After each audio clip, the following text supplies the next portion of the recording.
Thanks very much. I'd like to start with a question this morning. Think about the whole sweep of Scripture, all of Revelation. Here's the question. When in the Bible does God give somebody an easy job? When in the Bible does God interrupt somebody's life and hand them an assignment, and it turns out to be relatively low risk and effort free? And of course, he never does. God comes to Noah, says the level of violence and corruption on earth is so high, I want to start the human story all over again with you. I want you to gather your family and some animals and build an ark and start it all over from scratch. But you won't be alone. I want to make a covenant with you. I'll be your God and you'll be my people. And I'll give you a sign, the rainbow. And every time you see it, remember, I'm with you and I'm enough. So Noah does. But the human race drifts, and God has to begin again. He comes to a man named Abram, later Abraham, and says, I want you to leave everything familiar to you. I want you to take your wife, leave your home, your country, your culture, your security, go far away to a place you don't even know. I'll show you when you get there. But you won't be alone. I'll make a covenant with you. I'll be your God, and you'll be my people. And I'll give you a sign of our covenant. The sign will be circumcision. Abraham said, Noah got the rainbow.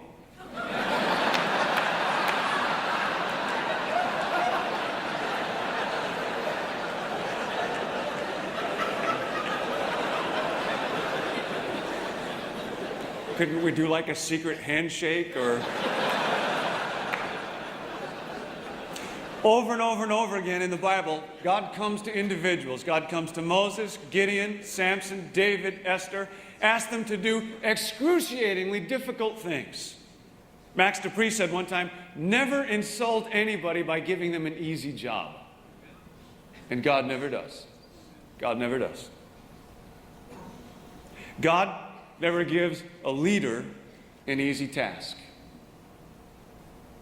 God never gives a leader an easy task. God always calls them to unfamiliar territory.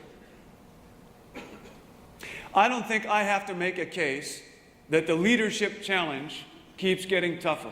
I don't think I have to make a case that in the last 365 days, the challenge and demand and pressure on leaders is more intense than it was 365 days ago. That's what we all have been hearing about for these last 2 days.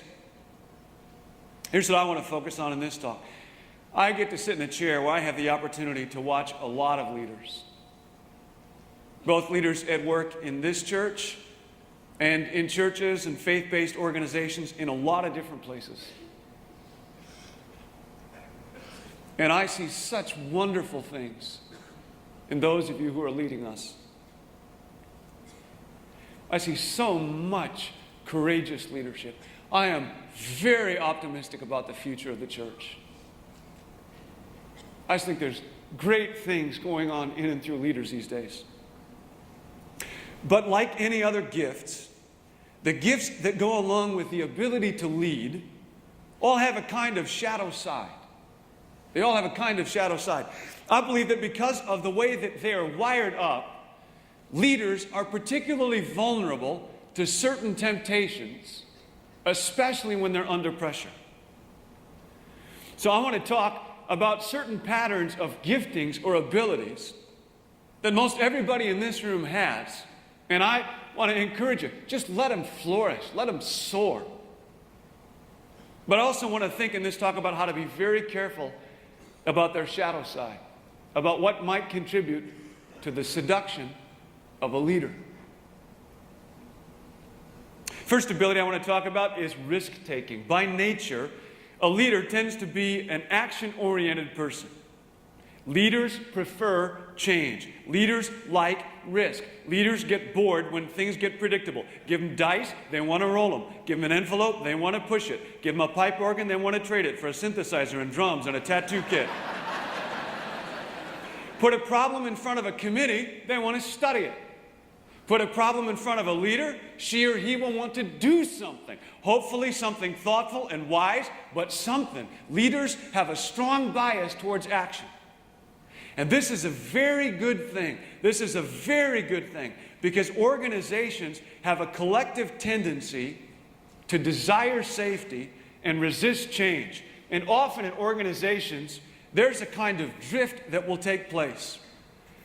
Early on in the history of any organization, there tends to be a very high value attached to mission and a very low value attached to survival. When something's getting started, when a church gets planted, people say, we may lose our shirts on this deal. We don't care. It's worth the risk. But over time, something often happens in an organization or a church, and the value of mission starts going down, and the value of survival starts going up. And when the value of survival gets higher than the commitment to mission, that organization starts to die. Effective leaders keep reminding people, we got to take risks. We got to take chances. We don't exist just to perpetuate our own survival. We can't slide into maintenance mode. Leaders tend to do this by nature.